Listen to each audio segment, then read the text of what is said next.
Yes. Yeah. Guys, welcome to All the Fails. Today I'm here with Whitney Port. We're just talking about sourdough bread in New York City. It's very interesting, but now we're going to like pivot and talk about Whitney a little bit. Whitney, so, okay, how did we connect? Was it through Dear Media? I think so. I think just thought that we would be right for each other? I think they thought that we would vibe, and it feels right. It feels right. I mean, we showed up in matching outfits, so Totally. like it does feel like they knew what they were doing. Yeah. You were born in LA. So born in LA. Okay. Mom still has the house we all grew up in. I'm one of 5 kids, and all of us are in LA. Wow. So you never left LA? I left for a year and a half. I went to University of Colorado in Boulder. Okay. And then I Hated it. Thought I wanted like big college, rah football, sorority, everything went and was like, whoa, it's too big for me. Like, what is the snow? Where are my people? Yeah. And decided I applied to USC. They were like, you need to get straight A's. Just like didn't have any friends or do anything for a semester and transferred out. And then when I was at USC, that's weird because like when I was applying to college, it was like you could get into USC with like straight C's. No, it was USC straight was A's. so What? hard to get into. What? Okay. I feel like we're not that different in age, but anyways, I think I'm 5 years. You're going to be 40 this year. I'll be 40 in March.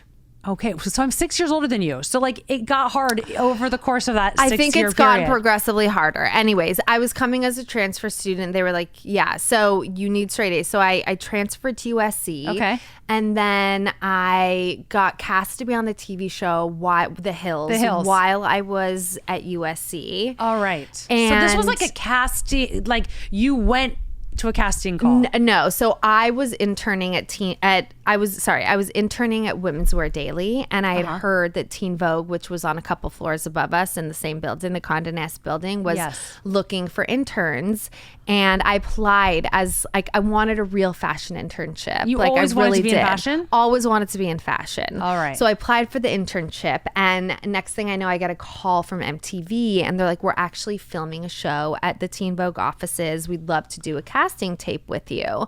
And I was like, "Well, is this for like the internship job?" And they're like, "Yeah, this would be for the internship." So next thing I know, I'm doing a casting tape.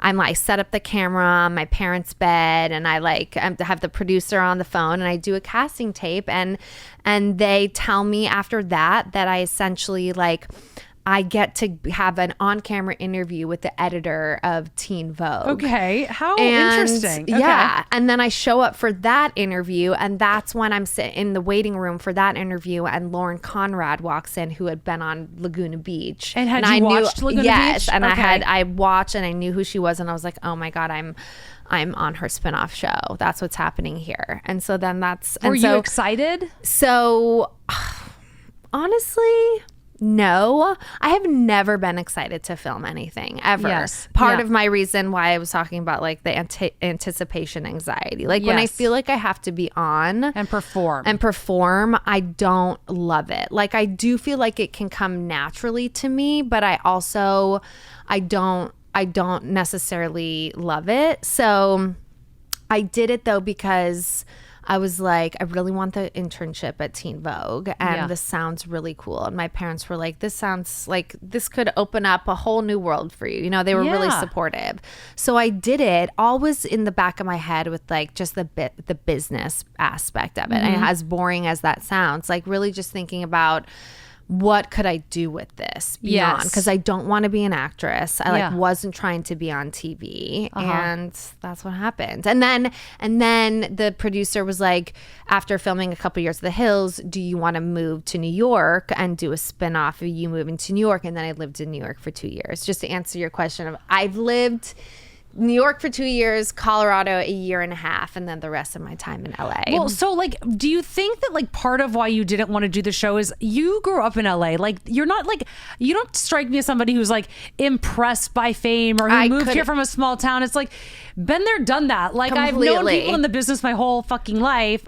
Completely. You know, you can see behind the curtain in a way. Yes. You've always You grew up here. Yeah, I went to like a liberal private school in Santa Monica and grew up in that whole sphere of Hollywood. So I was not, no, I I'd been around that, and it wasn't that exciting to me. Once you've been around it, you're like, guys, this actually is annoying.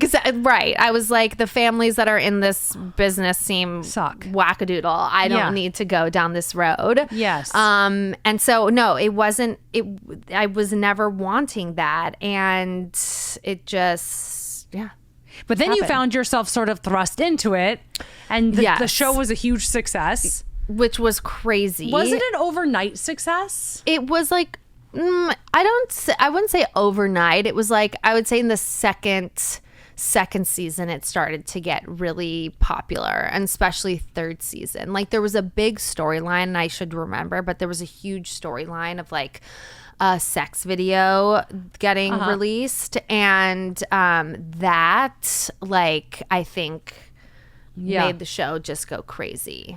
Yeah, I know. And did you enjoy your time doing it? I wish I did more. Like, I wish, looking back on it, I wish that I was like more present and more appreciative of what I was doing. I think I was a 21-year-old kid who I don't think understood the gravity of what I was doing. Like, I was cast on this TV show out of college, and I feel like I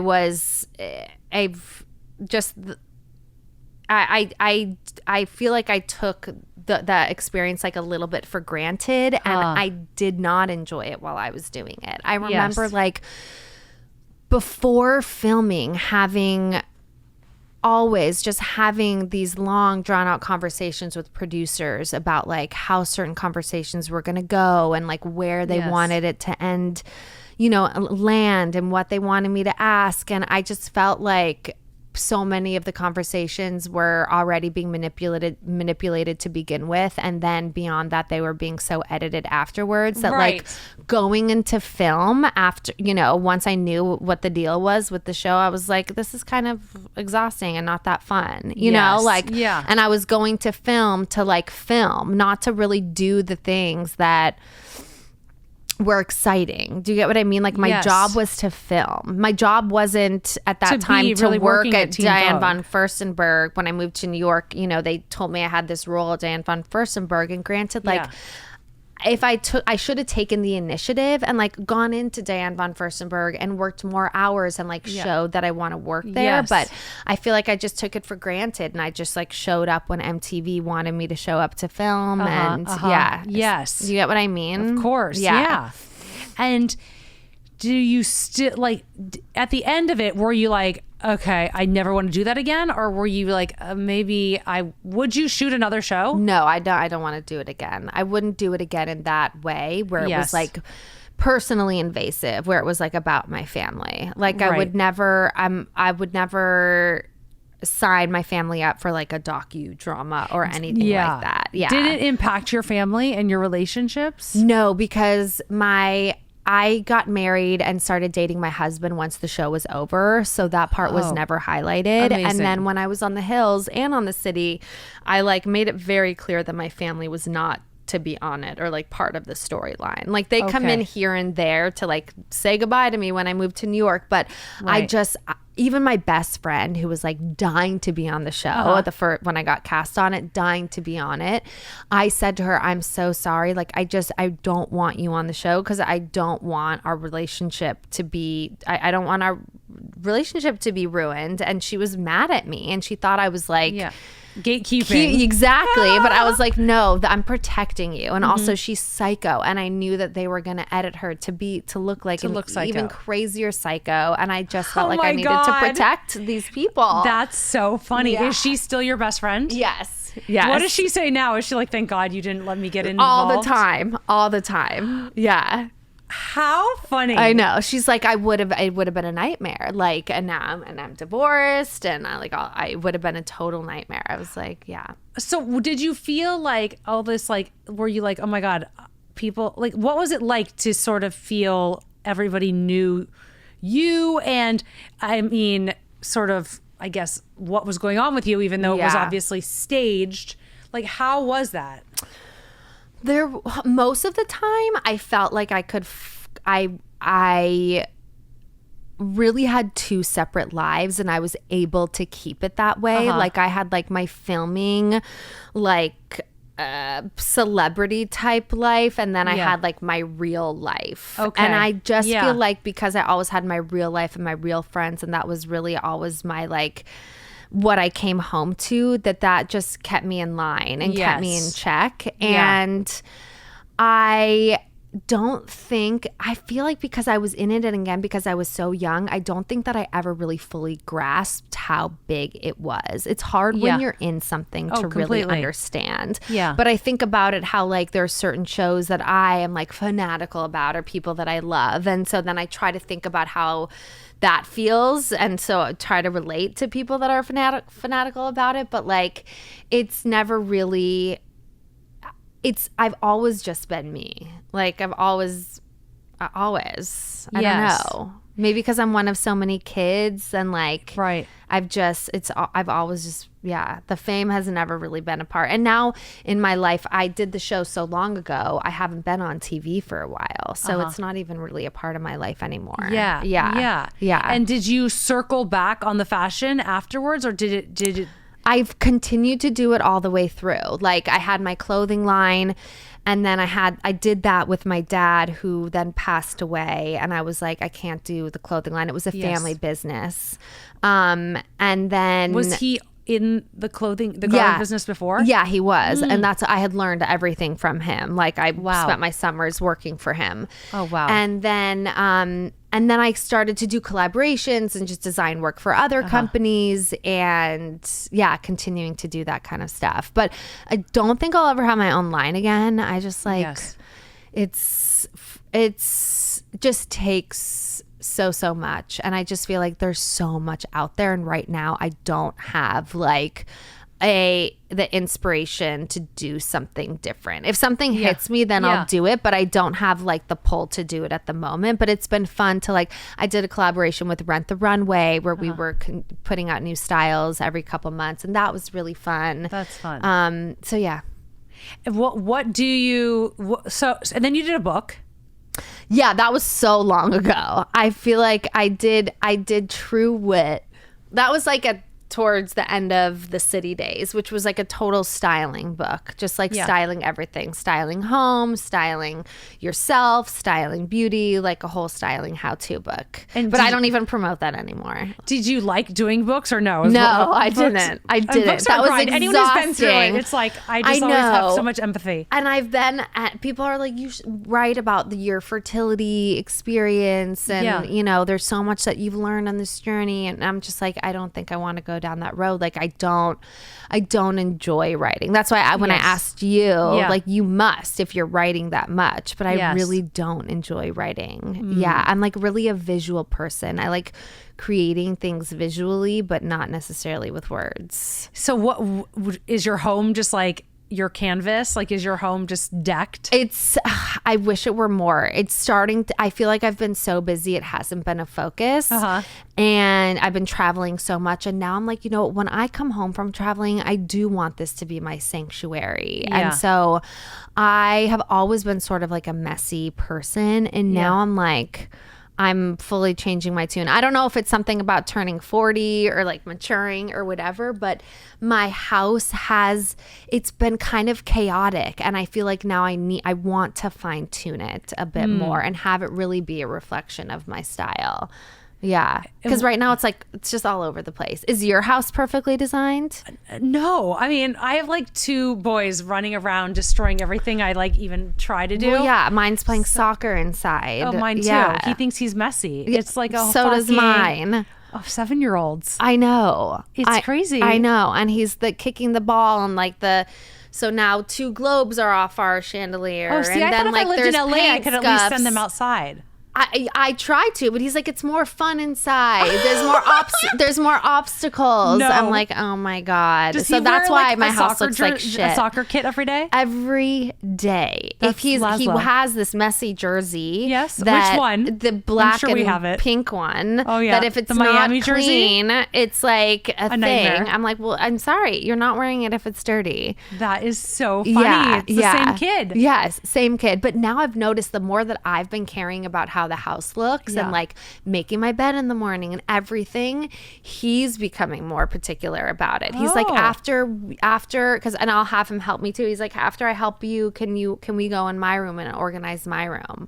I'm like, sure, that's let's cute. do it. Yeah. Oh, I love that. I know. So this is your only child? Only child. And the journey to get there was... Well, the journey to have him was super easy. Like, I went off birth control and within 2 months I was pregnant. Like, it was very, very easy. The pregnancy was shit. I hated being pregnant. I was nauseous for like half of it, but couldn't throw up. I felt I gained 60 pounds. Like, it was bad. Yeah. And I feel like in my head, I feel like deep down, I hate to say this, but like, I didn't want to do it so badly that then like my body just wouldn't let me do it again. I don't know what happened, but basically after Sunny, I then just had miscarriage after miscarriage after miscarriage and couldn't. How far would you get before miscarriage? I would get anywhere from like 8 to 11 weeks. Oh, wow. Okay. Yeah. So there were a bunch of them. I would hear heartbeats. And God. Yeah, it got to the point where my doctor was like, I think that if you really want the second child, you should go to a fertility specialist. So we went down that road and we made frozen embryos, and I was about to implant one myself, and I got like really, really, really sick right before my implant and was vomiting nonstop and like tore up my... Oh God. It was horrible. And I was like, oh my God, is this a sign again that like I'm not supposed to do this? Yes. Like I didn't know if I was like bringing it on myself because of stress or whatever. But I then decided that it was kind of like a rock bottom moment where I was like, I think I need some help here. Like, I don't know if I can carry this on my own. Yes. We decided that we were going to go down the surrogacy road and start exploring what that looked like. Yeah. So we started going down that road. I was like very, very nervous to begin with. I just felt like it was this like privileged thing to do. You know what I mean? Yeah. Like I felt like because I didn't end up doing that transfer the second time, that like I hadn't done everything that I could do in order to get pregnant. And I just felt like it was a failure on my end, and that I was just kind of giving up easily and being like, oh well, someone else can do it. And I just was like, that's what people are gonna think. Like and I was just more so focused on what people were gonna think about what I was doing, as opposed to like the fact that the idea of it actually sounded amazing, and like it felt like a huge pressure off me, and like it felt like the reality of a second kid, it felt more real, like it could actually happen. So that's the journey that we're on now. We did 2 transfers. I love that journey for you. I'm like, it sounds amazing. Yeah, and I'm like, listen, I'm getting to the point where I'm like pretty at my end of the road ish. Well, you have the eggs now. We have now the eggs. eggs. Are like we did 2 a transfers certain with age. the surrogate. They're not changing. Exactly. We did 2 transfers with a surrogate. She miscarried twice, and then now we have found a new surrogate that we're getting all the tests done, making sure, and we'll try another one. That's exciting. I know, it is really exciting. Do you have tons of eggs banked? Not tons. No, we have I think like 3 more good ones. Amazing. Yeah. And are you going to choose the sex? We only have boys left. Oh my God. Yeah. Stop it. So there's nothing we can do. The universe really has a plan for you. It really does. It's like, no. This is what's happening. I know. And the 2 that we transferred in last year with the surrogate were girls, but they were technically graded like not as strong as the boys, but I just wanted a girl so badly that we tried the girls first. And then I got to the point again where it's just like you realize you feel like you want something badly, but then it's like, no, what you really want is just the child at the end of the day, you know? And like now that I don't really even have that as an option, I'm like, I don't even care. I just want the baby. But are you nervous about getting pregnant naturally? Because all my friends that end up doing this end up then all of a sudden also pregnant. I will be totally fine if that happens. Well, listen, you mean if I get the surrogate pregnant and then I get pregnant? That's literally everyone I know who like ends up like if it happens, it happens. Like I'm not even scared of that because I just feel like it won't happen. But if it happens, it happens. I don't know. Especially after you've done all the Clomid and stuff. They say it's and then like, your eggs are like multiplied by a million. Yes. Yeah. Oh, I know. So we'll God. see. But Well, Sunny's 7, and I would have loved for the age gap to have been smaller, but I again have no control over that. So I'm trying to just focus on like the positives of the age gap. And the next two will be close together. Exactly. Irish twins or whatever they call it. Yes, exactly. And even if that happens, like there has to be a part of me that's a realist that's like none of them could work, and I could also just have Sunny, which would be totally fine. Would you do more eggs? Would you go for more eggs? I don't think so. I really have the process has not been easy for me. I really don't think so. That process is brutal. Yeah. Timmy and I decided after the last round that we didn't think that we would do it again. Because the drugs make you insane, right? Insane. I was so upset. It was just like doomsday. Yeah. And I just didn't feel like it was worth it. I don't know. It's hard because like you don't have the kid yet. So totally. So right now it doesn't feel worth it. It doesn't. But then again, I know. I understand why women continue to do round after round after round. Like I get it. I mean, I have girlfriend. Lucky last round I only got one. I was like, I thought I was going to get so many more for some reason. I only got one. But I know friends who go in time after time, they get none. So it's like, I just feel for everyone who deals with it. Yeah. So like for you who got pregnant, wait, your kids are 10 and then 7. I have a 10-year-old and a 7-year-old. And a 10-year-old and a 7-year-old. Yeah.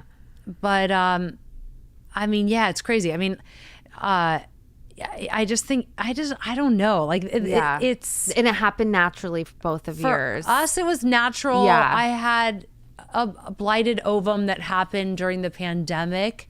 That was like a miscarriage that we had to do like a DNC for. That's hard. That was crazy because like during the pandemic too, like he couldn't come in and I was like alone. It was like so scary. So scary. And then I thought for a minute went to like a fertility doctor thinking like, should I freeze eggs? Should we try to have another one? But honestly, the process is so daunting. It's so daunting. I was just like, I don't think I can feel mentally like, handle this. Totally. With 2 already, it's like... No, then why go? Why you're so It's and then I did feel the same way you feel about like the privilege of it, like an embarrassment of riches. Like why do I need enough? I don't know. Why do I need this? And that's how I felt. And I feel like it's not like I need it, but I feel like I want for you, it. I understand because you want a sibling for your son. Totally. Is a different thing. Totally. And I'm like, listen, people spend their money on. They choose to spend their money on what they want to spend their money on, and people can judge what they spend their money on. And if people want to judge that I'm spending my money on a surrogot, no, I think hell yes. Right. I'm like, then so be it. You know what I mean? Like it's what feels right for my family. And I think what will keep me the most sane, which I'm realizing is the utmost importance for like the happiness and health of my family. Yes. Yeah. Were you like depressed after? Did you get dark? Like after this past round, it was bad for like a week. It was really bad. And then I was able to get out of it. And I had a great doctor who kept on just telling me it's normal. Like you're going to feel like shit.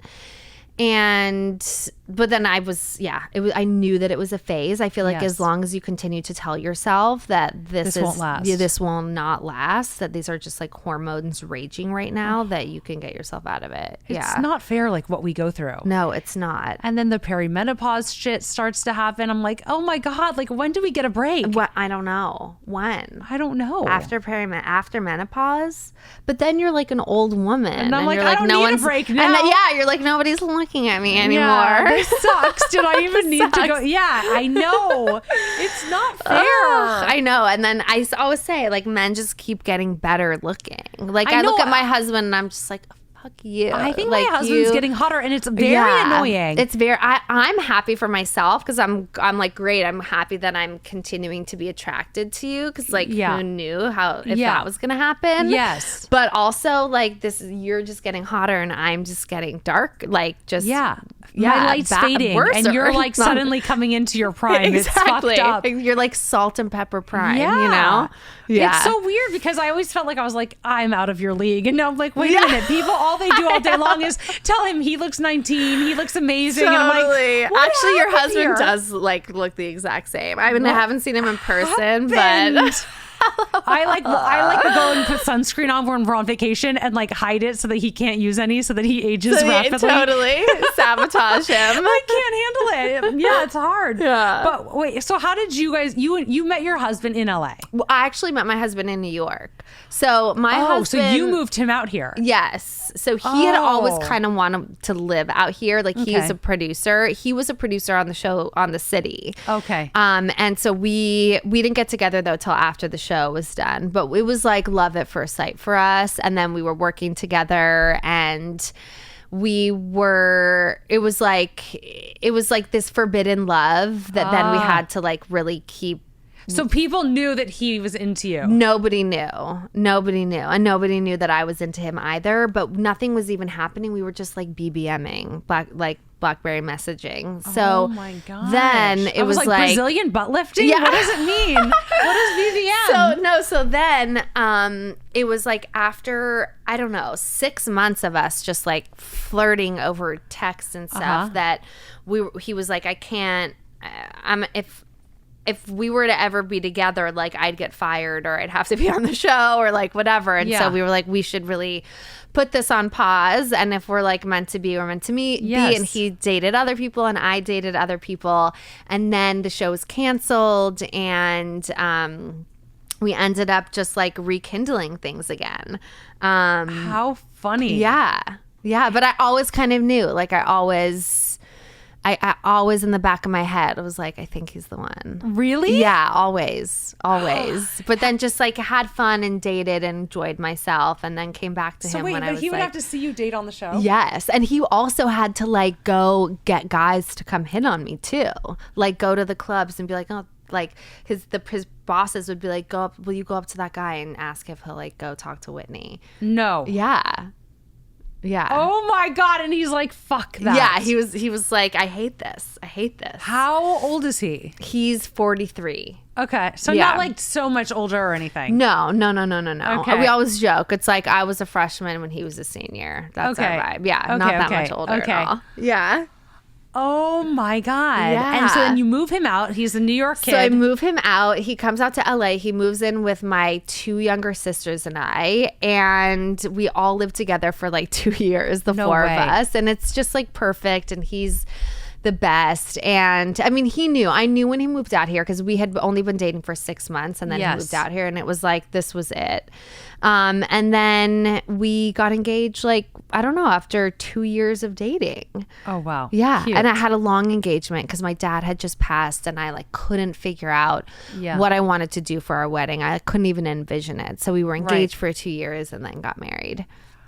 And with your dad, was it an overnight thing, or did you see it coming, or? It was a year-long thing. Okay. He was diagnosed with stage 4 kidney cancer in March of like 2012, and then he died March of 2013. And did they give him like okay, this is how long you're going to have, or were you guys like prepared in any way?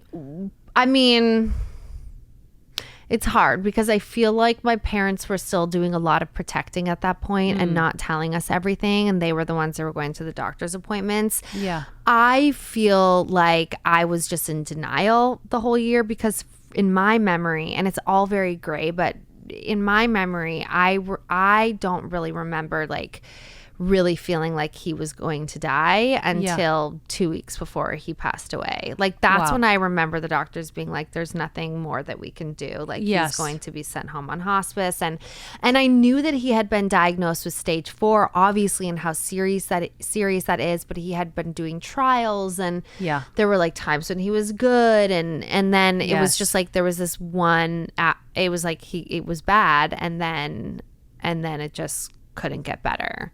So it was a year of struggling, and I wish that I handled that year differently, and again was like a little bit more present and mindful of what was actually going on. But I think I was just in complete denial about it. I'm sure. Yeah. And like of your 5 siblings, were you the closest to him? We were all extremely close to him, like extremely close to him.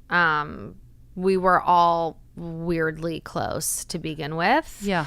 It was, my mom had, her license plate was Swarmin, because like everyone calls like a swarm of bees. Like we were always together. I think because I had 3 sisters, I never really needed girlfriends. Like I always was just like fine with my sisters. And we loved our dad so much. We loved our dad. And so it was, for each of us, it was awful. Obviously worst for my mom. I knew when my dad passed that my mom, we would be responsible for taking care of my mom forever. And my parents were, my mom was 60 and my dad was 62. And my mom still like hasn't been able to really bounce back from it. Whole life like shattered. Is she living with any of you guys, or right now she's actually with me at the moment? Okay. We got some like bad health news related to her at the end of this year, and so she's been like staying. Luckily there's 5 of us to help with her, but she's staying with us. Like there's like a rotation of staying with each of us at the moment. Oh wow. Yeah, it's a lot. It's so intense when your parents, I mean, like it is so wild when this stuff starts to happen. And I know it really is, because it you feel like a kid, and then like that you're not, and you're forced to make these big decisions. And again, luckily I have 4 siblings where I don't feel like the responsibility is so on me. But it is, I'm grappling with it right now, because it has become a huge now part of my life. Like her taking care of her is like a whole now, like every minute of her life has to be accounted for when she's with me. So how old is she now? She's 72. Yeah. Oh, so it's a lot at the moment. But it's like, well, it's just another reason why you need a surrogate, to not deal with that shit. Let somebody else handle that for you. I know. I don't want to be like physically compromised during. Yeah. Just remember how sick you were. Like nobody should ever have to do that again. Were you sick? Both times, or like all 3 times? It just I couldn't move. It's the worst. The worst feeling. Yeah.